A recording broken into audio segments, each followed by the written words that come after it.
Hey everybody, welcome back. Excited for our deep dive today. We're looking at the Book of Proverbs, Yeah. but Oh, with a bit of a twist, a skeptical twist. interesting. So we've got some excerpts here Uh-huh. that take a look at kind of some of the wisdom and advice in Proverbs Right. and how it holds up in the modern world. Yeah, Oh, that's yeah. always a fascinating question when we look at these ancient texts. Yeah. Right? We revere them for their wisdom, but then Yes. looking at them with a critical eye, Exactly. can reveal both timeless truths and then also some ideas that maybe feel a little outdated today. Well, and that's one of the things that I Mm. found so interesting right off the bat Yeah. in these excerpts Mm-hmm. is they talk about Proverbs as being Okay. an ancient Twitter feed. Oh, wow. And Yeah. I like that. that's such a great Yeah. way to think about it because Right. these short sayings, Yeah. to the point pieces of advice.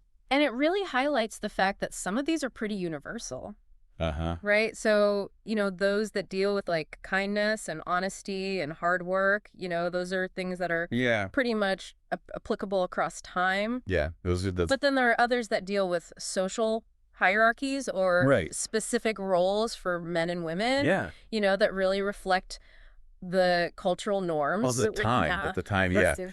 And that kind of leads into this other big theme that I thought was fascinating, which is this whole wisdom versus wealth Right. thing. Interesting. Proverbs Yeah. seems to come down pretty squarely on the side of wisdom being Yeah. more valuable. Mm-hmm. But I don't know. Well, and they kind of, Can you really separate those two? yeah. Especially in the modern world. They paint this picture where wisdom is this inherent quality that leads to success. Mm. But we know today Yeah. that access to resources, Oh, no, absolutely. education mentors can really impact someone's ability to gain knowledge and make wise decisions. I mean, sometimes it feels like you need some level of financial security to even have the time and energy to pursue Exactly. wisdom. Yeah. So is it almost like wealth helps the pursuit of wisdom in some ways? Well, it's not a simple answer, Okay. right? Because on the one hand, wealth can definitely open doors, Sure. provide opportunities, but it can also create blind spots. Yeah. And, someone who's really struggling to make ends meet might develop a completely different kind of wisdom, Yeah. born out of necessity and resourcefulness. I like that. You see what I mean? Yeah. Different kinds of wisdom. Yeah. And speaking of different, Okay. one of the things that I was thinking about as I was reading these excerpts was this whole section on the virtuous woman in Proverbs 31. Right. Yeah. And I know she's praised for all these amazing things, but a lot of them seem to be domestic skills. Domestic. Yeah. And it just feels a little...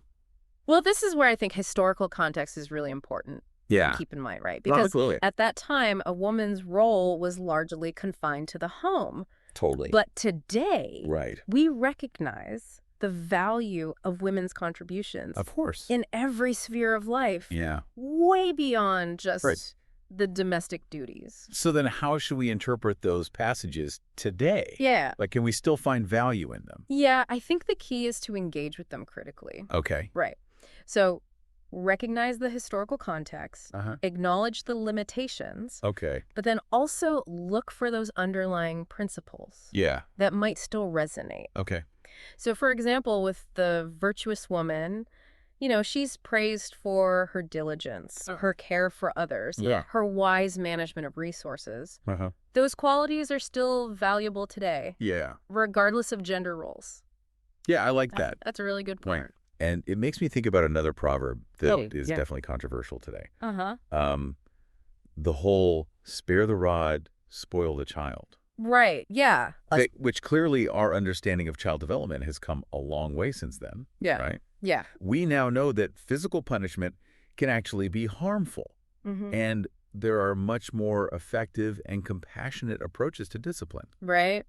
So how do we reconcile these old teachings? That's a great example of how we need to kind of evaluate that ancient wisdom in light of modern knowledge. Yeah. Is it even possible? I think it's about recognizing that wisdom is an ongoing journey, Okay. not a static set of rules. Uh-huh. Yeah. We learn, we grow, we adapt. Yeah. The Book of Proverbs can still offer valuable insights, Mm-hmm. but we need to approach it with a discerning mind.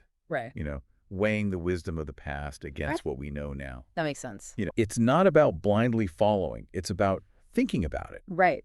Yeah, and to add another layer to all of this, Okay. the excerpts point out that it's likely that Proverbs had multiple authors, Yes. not just Solomon, as is Traditionally believed, right? traditionally believed. Yeah. And that changes things, right? Yeah. Because it means that we're not dealing with a single unified voice, but a collection of perspectives, Yeah. maybe even disagreements. Wow.